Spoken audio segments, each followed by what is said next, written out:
Hi guys, once again welcome back to my channel, and this is Jahazeb Amin with you. Today I'm available with another session which is firmware upgrade on Nexus pair of switches, and these Nexus pair of switches are working in my production or live environment, and the model for these switches are C9300YC-FX series. These pair of switches working in my production environment in non-ACA mode or nxos mode. Okay, so in today session you will learn three things. First, how to do the firmware upgrade on a Nexus. Second thing, how you will do the firmware upgrade when your Nexus switches are working as a VPC pair, as a primary, as a secondary. And third, how to do the firmware upgrade in your live or production environment. You people, I believe, aware that it is not always very easy to do the firmware upgrade in your production environment when you have a limited time and you have a challenge to put your environment back as an active. So on my channel you will find most of the training session related with the production environment and not in the test environment, because my main purpose is to provide the information not in the test environment, basically on the production environment. And especially when you have challenge with your network, you are working in a pressure and you have to do the successful firmware upgrade or the configuration. So let's start our lab for today, and I will show you that how much it is easier to do the firmware upgrade of Nexus pair of switches when it is in your production environment. And there are only very simple 7 steps to do the firmware upgrade, and believe me, if you follow the steps which I'm going to perform today, you will feel very easy and relaxed when you are doing your firmware upgrade in your live environment. And another time I'm using the same method for copying the firmware from downloading from the website and copy in my switches flash with the help of USB. I always advise my followers, my friends, my colleague, when they ask this suggestion that they want to do the firmware upgrade, does they use the tftp method or the USB method. I always advise them to go with the USB method, because it is easier, safe, faster, and even if you are not present physically to the device, you can do this upgrade very easily. Because in your production environment you always have a limited time. You don't have time to do the experiment, because in the end you have a downtime, you have a window you basically took from your management that you will do this activity in half an hour, 1 hour. You don't have open time for such thing. So I will use the USB method. Most of the devices, but I will say all of the devices nowadays, either it is a Cisco or a non-Cisco, have USB facility. So why not use the benefit of the USB and copy your firmware into your flash of your router, switches, or a server in a few seconds or less than a minute. So let's start our lab for today, and I will show you that how we'll do the firmware upgrade of a Nexus 9300YC series in a VPC pair, in a pair, or in a production environment. So let's start our lab, and I will share my screen now, and we will follow the 7 simple steps. So guys, before starting and sharing my screen, I always advise on my session for firmware upgrade or the configuration that if you are doing something in your live or production environment, always write down the commands which you are going to perform. Because in the production or live environment you always have a limited time to do the steps, do the configuration, or in case you face a trouble, you have to fix it. So as the best practice, it is strongly recommended by the Cisco and by the professional that whatever you are doing, always write down those steps. So I also write down these 7 steps in the notepad which I'm going to perform during the firmware upgrade.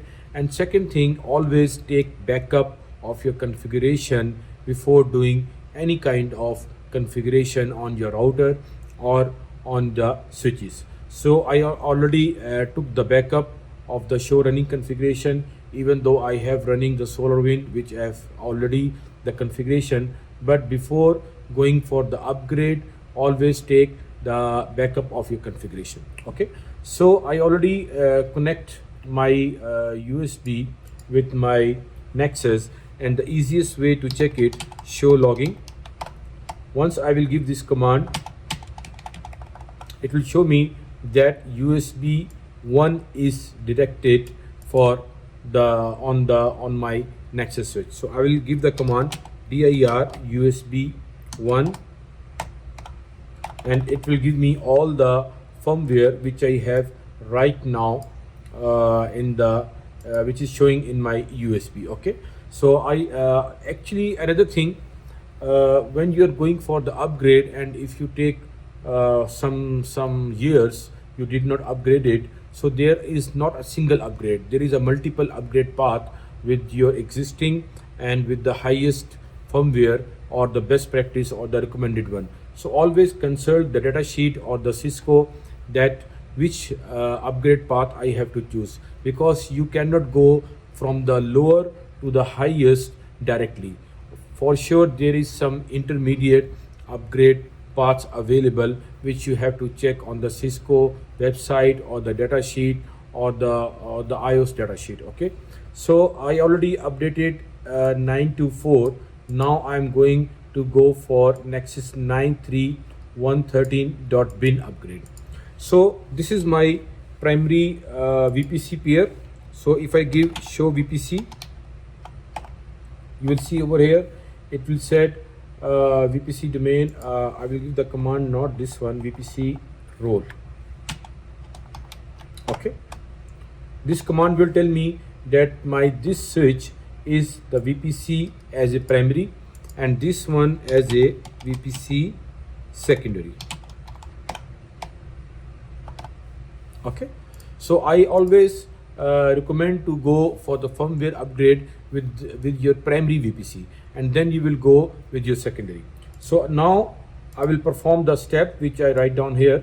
I will copy the firmware from the USB to the boot flash of my Nexus. For this one I use command copy USB 1 then boot flash. Okay, there is no space I believe, so I will just copy from here and put this command. Yeah, there is a space. Okay, not asking for the file name, so the file name I will copy from here. This is the file name which is showing in my USB.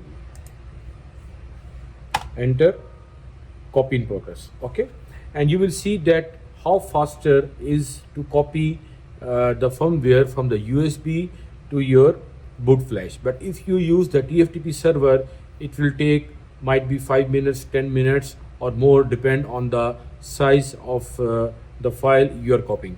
So always go with the USB. I believe it will take around less than 1 minute to copy the firmware from the USB to the boot flash. Let it finish and then we will go for the next command.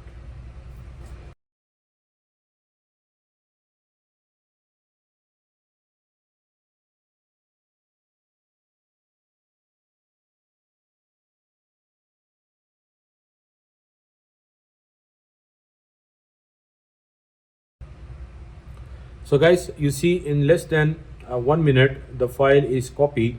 So the next command which we'll use is, we'll see the dir include nxos. We want to see that what we copy, how it is copied successfully or no.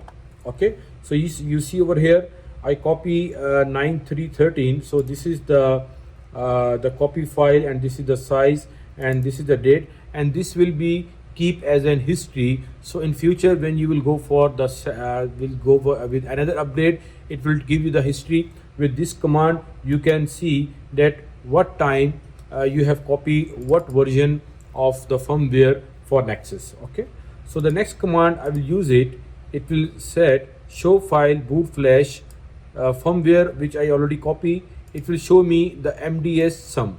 Like every firmware have the integrity numbers, which we call hashing, that if it does not match with the number giving on the Cisco website on the firmware, it's mean there is some manipulation happen or some numbers have been corrupted. So always match this number with the website. So the version what we copy right now, it is 9313. So I will copy this one from here and replace with this number. So make sure this number is correct. Okay, and I will also replace here right now, so later on I will not forget this one.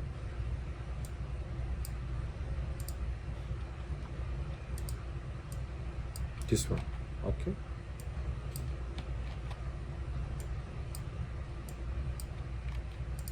so now I will copy this command from this file.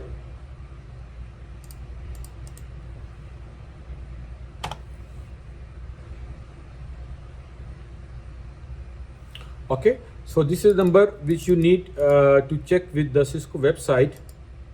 For example, if you see over here, if I go in the details, I will see some MD5 checksum.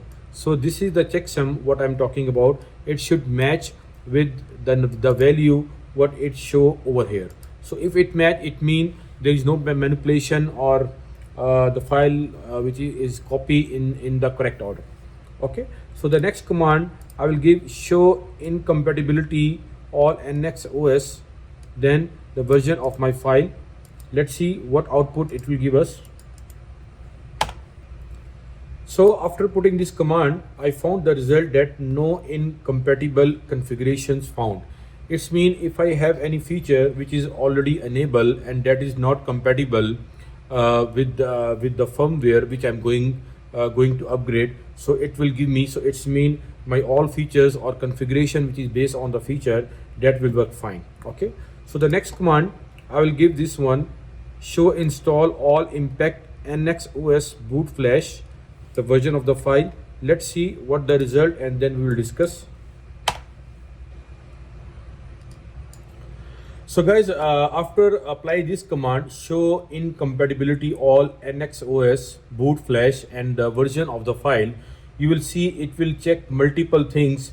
It will check the image type that it is suitable, then it will check that the version is compatible with the BIOS of the device, and finally it will inform the system services that we are going to do the firmware upgrade with this specific version. And one thing more, it tell about the modules.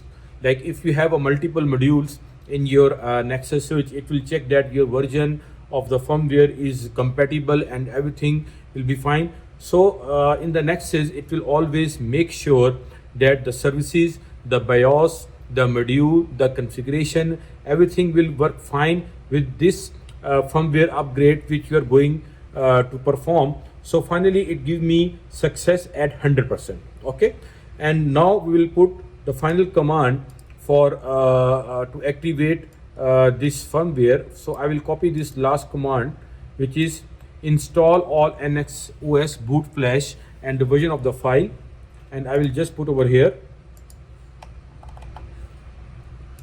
Okay, I'll make it enter. So the process is started now. So during this time I will just provide this 6 command on the secondary vPC pair switch. Okay, so I'll just put it here and I will just give your command dir usb1. Okay, now I'll copy it. The process is started here, verifying image. So let's copy it quickly.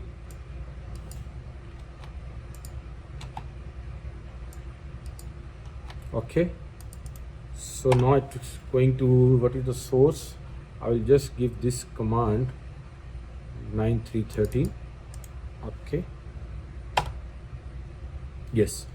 So on the secondary switch also the firmware is going to be copied, and what we'll do once our both switches are ready with all the commands, first I will reload my primary vPC switch, and then after few seconds I will reload my secondary VPC pair. So this way my primary will boot first and it will remain as primary, and the secondary will boot after few seconds, it will stay as a secondary. If I will reload the secondary switch first, it will take the role as primary. Okay, so in my environment, if I want to keep a specific switch as a primary, I have to reload that switch first and then I will reload my secondary switch.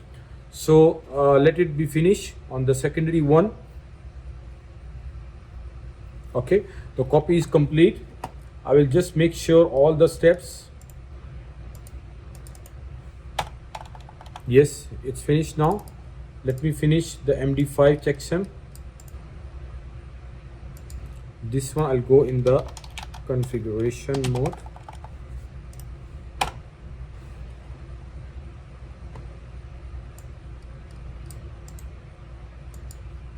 Okay, the next command I will put it for incompatibility matrix, and then I will apply this third command. Okay guys, this third command basically check the impact. Okay, the impact of this iOS on the services, on the BIOS, and on the configuration what you already apply. Okay, so here it said no compatibility with the configuration, so I will give this command now to check the impact.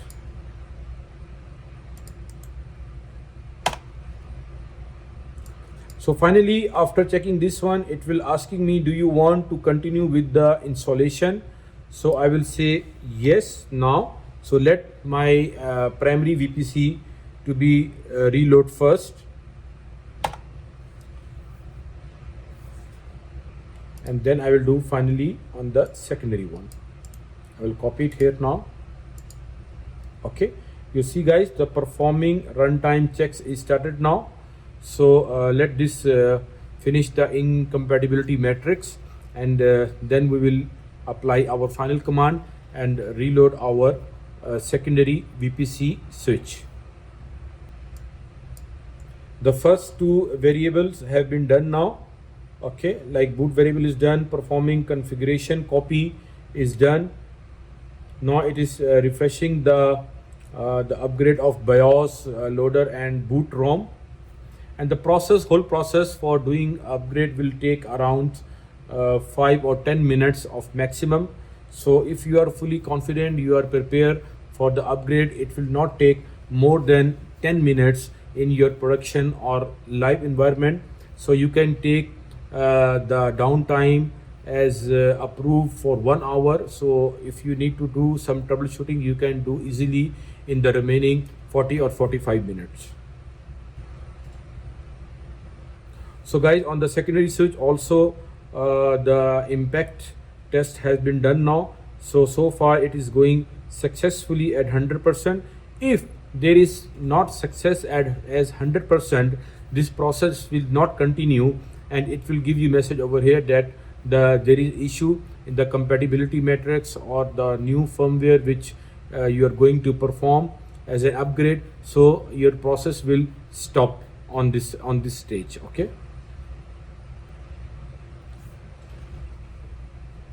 So guys, on the secondary switch, which is my VPC secondary, also the final impact test has been done. So I will give the command for finally to start for the installation or upgrading the firmware. So I will copy this one and give over here. I'll do one thing, I will make the ping test here, so I will know when my device will come online. Okay, I'll put it as a -T. So as soon as my device will come online, we will log in and we'll see the VPC status, that what is the status of my VPC. So guys, my secondary switch also asking me for the reload. Okay, so far it done the impact test on the module, on the configuration, on the BIOS, and everything is successful. So finally it's asking me, do you want to continue with the installation? I will say yes, and my device will be reload.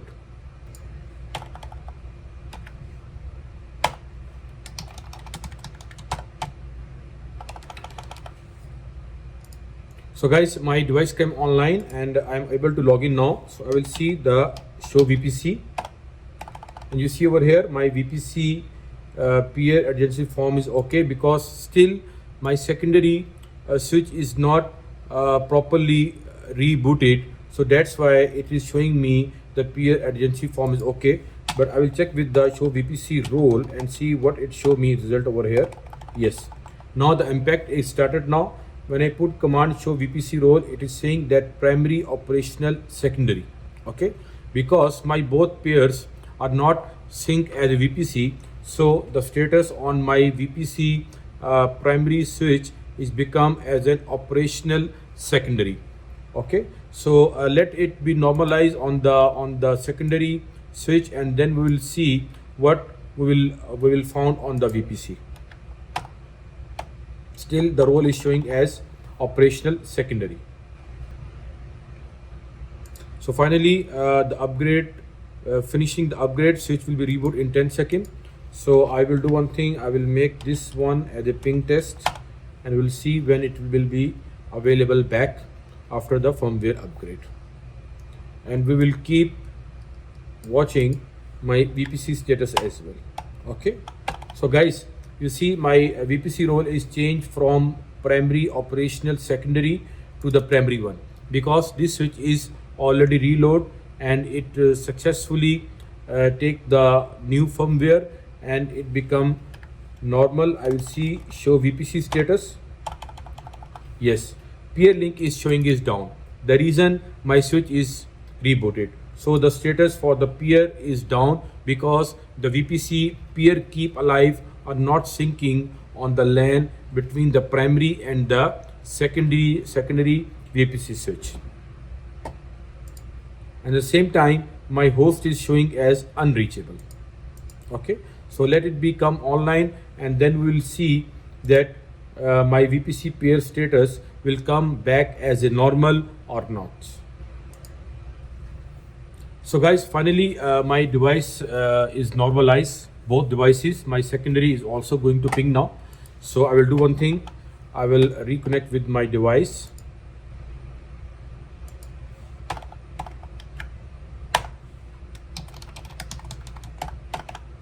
Okay, so now I will check over here. Before, the peer status is showing as peer link is down.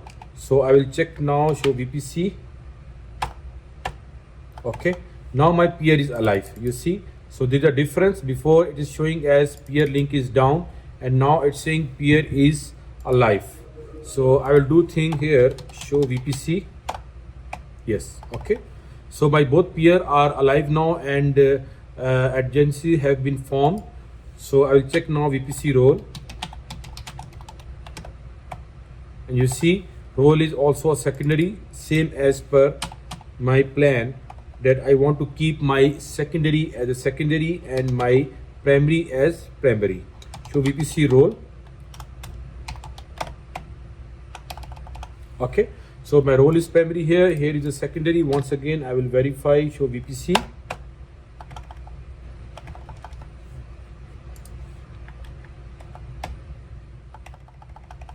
So guys, I believe you have seen how easier it is to upgrade the firmware in your live or production environment. Only thing you have to plan well.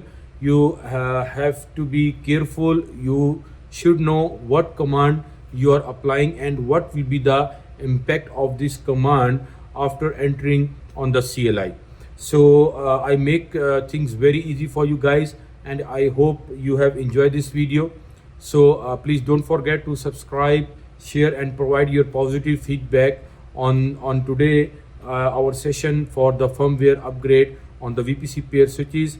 And please don't forget to provide your positive feedback, because it is not very easy to make the content as a result oriented and make the life for other people easy. So very soon we will be available with another episode of something new on my channel. So thanks for watching this video. Stay tuned and take care. Allah Hafiz. Bye bye.